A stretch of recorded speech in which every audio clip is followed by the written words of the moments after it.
Picture this. September 2019. You're a high school science teacher in Tripoli, Lebanon named Hassan. You earn $1,200,000 Lebanese pounds a month. That is $796. It has been that number for as long as you can remember. The Lebanese pound has held at 1,507.5 to the dollar since 1997. 22 years. The peg is not a policy. It is a fact of life, like gravity. Your wife Fatima works at a small pharmacy near the MENA district. Between you, about $1,300 a month. You rent a 3-bedroom apartment for $400. Your 2 daughters attend a private school, though most Lebanese children do, at $350 a month combined. You drive a Kia that you bought used in 2016. You have a savings account at Blum Bank with $41,000. Not pesos, not pounds, dollars. The account holds US dollars. You chose this because you wanted protection. If anything ever happened to the pound, your dollars would be safe.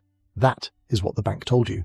That is what Riyad Salameh, the governor of the central bank for 26 years, told the entire country. That is what every financial advisor, every banker, every economist in Beirut said for 2 decades.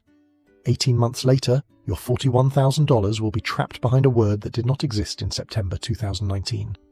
The word is lola, a dollar that appears on your bank statement but cannot be withdrawn, cannot be transferred, and cannot be spent at its face value. Your 41,000 lolas will be worth, at best, 6,000 or 7,000 real dollars on the parallel market, maybe less.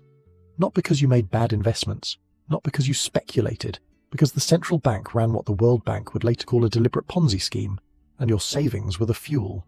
This is the story of Hassan and Fatima, and it is the story of what happens when a currency peg that held for 22 years breaks in a single month. Stay with me. October 17th, 2019, a Thursday.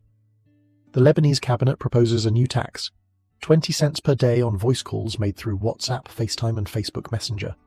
In a country where nearly every citizen uses WhatsApp for daily communication, it is not the amount that matters, it is the symbolism. The government cannot provide more than 2 hours of electricity a day.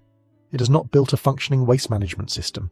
Tap water is undrinkable, and that government now wants to tax the one tool people use to communicate for free. By that evening, about 150 people gather in central Beirut. By nightfall, thousands fill the streets. Tires burn on the airport highway. The chant emerges, Kilun Yani Kilun. All of them means all of them. By 11 that night, Telecom Minister Mohammed Choucair scraps the tax. It does not matter. The protests continue.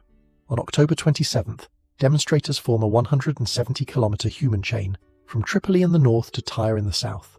Prime Minister Saad Hariri resigns on October 29th. Hassan watches all of this from his apartment in Tripoli. Fatima asks if they should withdraw their savings. Hassan says the bank's closed on October 18th. He says when they reopen, everything will be fine. The dollars are there. The account holds dollars. That is the whole point. The banks reopen on November 1st. Hassan goes to Blom Bank. He asks to withdraw $5,000. The teller tells him he can withdraw $300 per week, in cash, in Lebanese pounds, at the official rate. There is no law authorizing this, no parliamentary vote, no executive decree. Each bank decided on its own how much of your money you can have. Hassan asks to wire $2,000 to his brother in Dubai. The teller says the bank has suspended international transfers. He asks to pay his daughter's school fees by cheque. The teller says they honour cheques, but at a discount.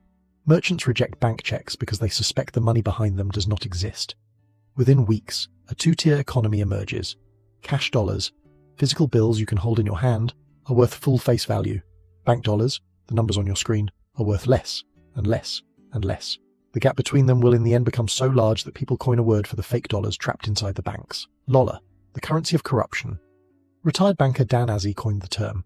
It entered the Lebanese vocabulary overnight, because it described something that had no name in any economics textbook.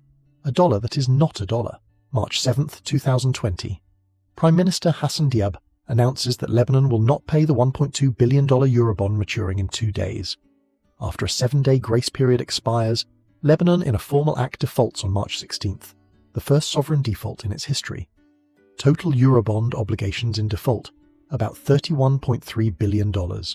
Hassan hears this on the radio while driving to school. He does not quite understand what sovereign default means. What he understands is that his country's government has just told the world it cannot pay its debts, and his savings are inside that country's banking system. By April, the pound on the black market has fallen to about $3,000 per dollar. By the end of 2020, it will reach 8,500. By March 2023, it will touch 100,000. Hassan's salary of £1,200,000 was $796 in September 2019. At 8,500 to the dollar, it is $141.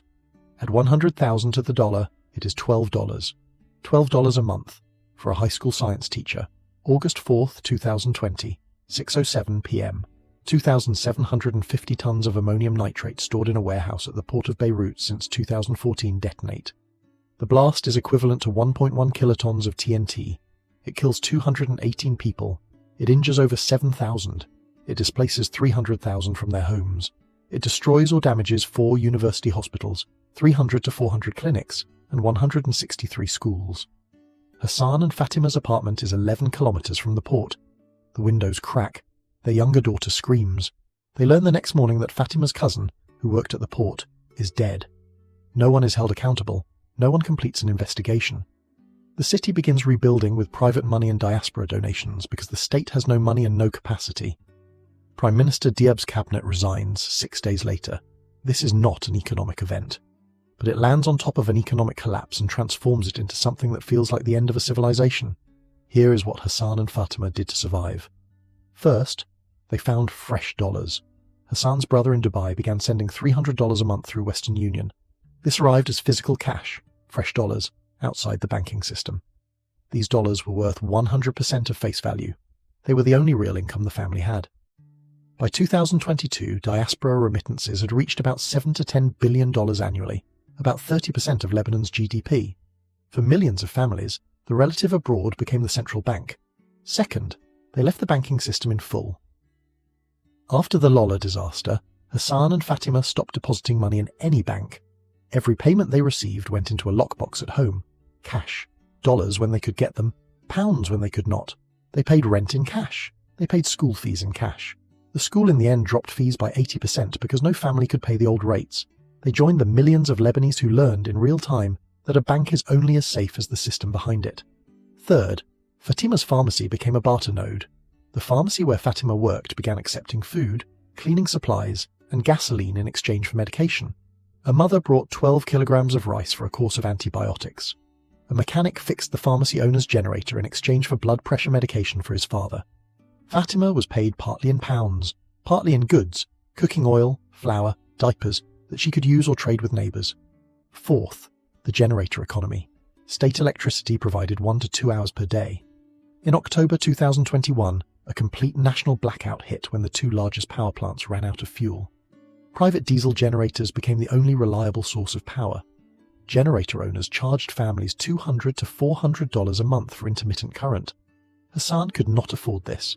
He ran an extension cord to a neighbour who had a generator and paid half the cost by tutoring the neighbour's son in physics. Fifth, they considered leaving. Fatima's sister had moved to Montreal in 2020. She urged them to come. Hassan applied for a teaching position at a school in Laval. The school shortlisted him, but his parents were in Tripoli. Fatima's mother was ill. They stayed. An estimated 300,000 or more Lebanese have left since 2019. 3,500 doctors emigrated. 40% of physicians, 30% of nurses. Entire hospital departments closed because every qualified specialist had gone. At the American University of Beirut Medical Center, 120 physicians, 12% of faculty, departed. In 2022, 4 children died in 2 weeks because no specialized pediatric cardiac surgeon remained in the country. Hassan and Fatima stayed. Not everyone had that choice. Not everyone who stayed wanted to. The moment that captures this entire crisis, the moment that belongs in every history that will ever be written about it, happened on August 11th, 2022.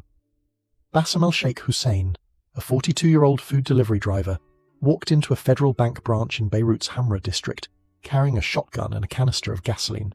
He fired 3 warning shots. He locked himself in with up to 10 hostages. He threatened to set himself and the bank on fire. His demand, $210,000, his own money, deposited in his own name, for his father, who had severe Alzheimer's disease and needed treatment. The standoff lasted 7 hours. Crowds gathered outside. They chanted, "We're all Bassem." He was given $35,000 of his own savings, handed to his brother through a window, and surrendered. He spent 5 days in jail. Federal Bank dropped all charges. He later told a reporter, "Even before the money runs out, I will go to the bank and take more. Maybe next time I would use grenades." 1 month later, Sally Hafiz, a 28-year-old interior designer, entered a Blom Bank branch carrying what turned out to be a toy gun. She locked the entrances and live-streamed the entire event. Her statement on camera: "I am Sally Hafiz. I came today to take the deposits of my sister who is dying in the hospital. I did not come to kill anyone or to start a fire. I came to claim my rights. Her sister Nancy had brain cancer." Sally escaped with about $13,000 through a back window, disguised as a pregnant woman in a robe and headscarf, walking past 60 police officers. She told Reuters, "We're in the country of mafias. If you're not a wolf, the wolves will eat you. And I got to a point where I was going to sell my kidney so that my sister could receive treatment." In the single week of September 14th, at least 7 depositors held up banks to withdraw their own money. The banks shut their doors. The man who presided over all of it, Riyad Salameh, governor of the Banque du Liban for 30 years, named world's best central banker by Euromoney in 2006.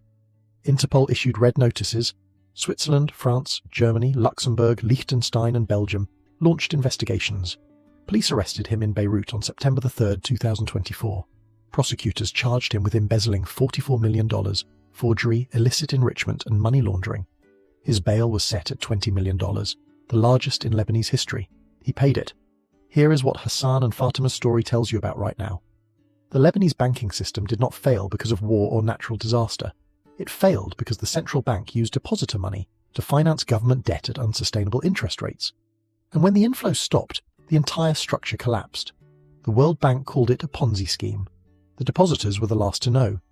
Ask yourself, how confident are you that your bank holds enough liquid assets to cover your deposit? Not in theory, not according to the regulations, in practice. If 10% of depositors at your bank asked for their money on the same day, would the money be there? In March of 2023, Silicon Valley Bank answered that question in 48 hours. The answer was no. First Republic followed. Signature Bank followed. The Federal Reserve created an emergency lending facility to prevent the cascade from spreading. It worked. This time, Euromoney named Lebanon's Riyad Salameh world's best central banker 6 years before the collapse. The ratings agencies gave Lebanon's banking sector high marks for stability. The IMF praised the peg. Every institution meant to warn the depositors instead reassured them. Hassan and Fatima did everything right. They saved in dollars. They used a bank that had operated for decades.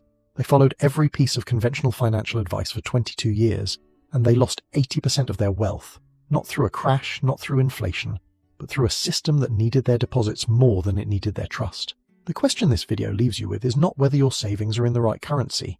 It is whether your savings are inside an institution that can change the rules without asking your permission. Because Bassem al-Sheikh Hussein had $210,000 in his account.